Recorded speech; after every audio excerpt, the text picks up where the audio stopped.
Hey everybody, welcome to Coronavirus Insanity.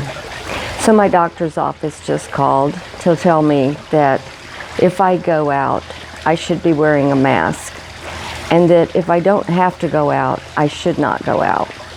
My sister sent me new masks, the ones that completely cover the face, and they fit tight against your face and don't let any other air in.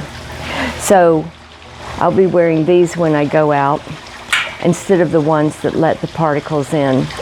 These are dust masks which keep fine particles out, and the doctor said they're not 100% effective, but they're more effective than the ones at the doctor's office, and the ones at the doctor's office are more effective than not using one at all. So we just have to be smart. We have to be very vigilant to wash our hands and to be very mindful of what you're touching and then what you touch after you touch something. So I found out yesterday that the virus can live on your clothes for hours. It can travel 10 feet when somebody sneezes, that it can live on metal surfaces for 12 hours, and that it is not symptomatic of a runny nose, that you generally have a sore throat and then you get a high fever and you feel like you're drowning because you can't breathe and you get pneumonia. And people with compromised immune systems like myself, I've got a double whammy because I smoked for 22 years and my lungs are bad, plus I have cancer and my white blood count is lower than it's supposed to be. We're not supposed to be out. We're not supposed to be any place where there's a lot of people, and it may be 2 weeks. May have to just stay in for 2 weeks and send my husband out and then disinfect him every time he comes in the house. So, interesting times we're living in, and Tammy is making her way slowly but surely back to Germany before they lock down all flights and don't let her get back home. It's a time for people to be careful. It's not a time to panic. It's not a time to just live in fear, but it's a time to be very careful, to think about what you're doing, how you're doing it, why you're doing it. Do I need to go out? Not really. Do I want to go out? Absolutely. So I have to make those choices, what's important to me, where my priorities lie. And I think that probably the only thing that I have to do is go to the cancer center for my doctor's appointments. And they were talking about yesterday even closing groups. And we'll just have to find out on a daily basis. They did close Disney World today. They closed Disneyland yesterday. So it's going to be down for 14 days minimum.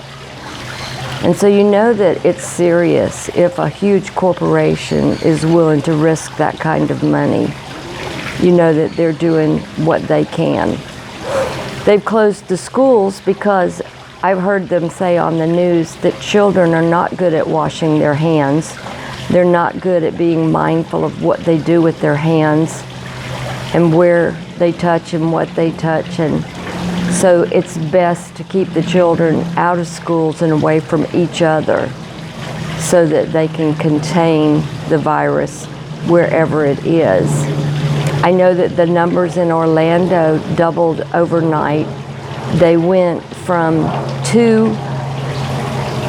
not Orlando, but Florida. It went from 2 people having coronavirus on Sunday in Florida to Wednesday having 14 people with the coronavirus. On Thursday, the numbers doubled and went to 30 people in Florida, and today there's 12 more. It's 42 people in Florida. It has spread to Central Florida. We don't have any cases right now in Orange County, but it's a time where the virus is incubating. And it takes, I believe, 14 days before someone shows symptoms.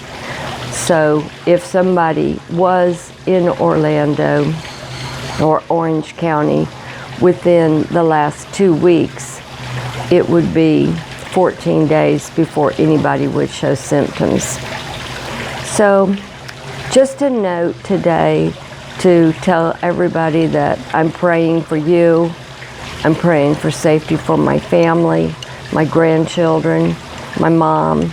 I have 4 elderly parents that I'm concerned about right now. I have 3 here in Florida and 1 in Georgia.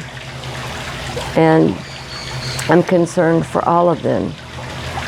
My sister is a nurse. I listened to her advice.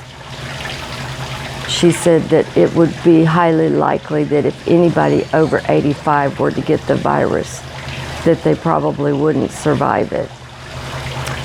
Knowing that most of the people that I know over 85 are frail, I can see why.